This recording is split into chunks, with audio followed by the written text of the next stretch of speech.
السلام علیکم۔ کراچی کے علاقے کارساز میں دل دہلا دینے والے حادثے کی ہولناک داستان، قیامت صغریٰ کا منظر۔ ایک مزدہ ٹرک کی بے قابو رفتار نے نہ صرف موٹر سائیکل کو رونٹ ڈالا بلکہ ایک خاندان کی خوشیاں ہمیشہ کے لیے مٹا دی۔ کیا آپ حالات حاضرہ سے آگاہی حاصل کرنا چاہتے ہیں؟ خبر کے پیچھے چھپے اصل حقائق جاننا چاہتے ہیں تو ابھی سبسکرائب کیجئے جلمل پاکستان کو اور ساتھ ہی گھنٹی کے نشان پر کلک کر دیں۔ آپ کو بتاتے چلیں کہ کارساز روڈ پر مزدہ ٹرک نے موٹر سائیکل کو ٹکر ماری، جس کے نتیجے میں 35 سالہ خاتون ثنا جاوید موقع پر ہی جاں بحق ہو گئی۔ موٹر سائیکل پر سوار دیگر 4 افراد جن میں 2 معصوم بچے اور ایک خاتون شامل ہیں، شدید زخمی حالت میں زمین پر پڑے کراہ رہے تھے۔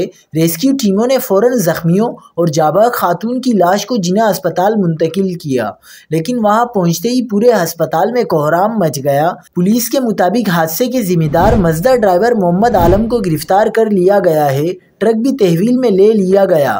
لیکن یہ سوال اپنی جگہ قائم ہے، کیا یہ حادثہ محض غفلت تھی یا کسی بڑی لاپرواہی کا نتیجہ؟ محمد عالم کے خلاف قانونی کارروائی کی جا رہی ہے۔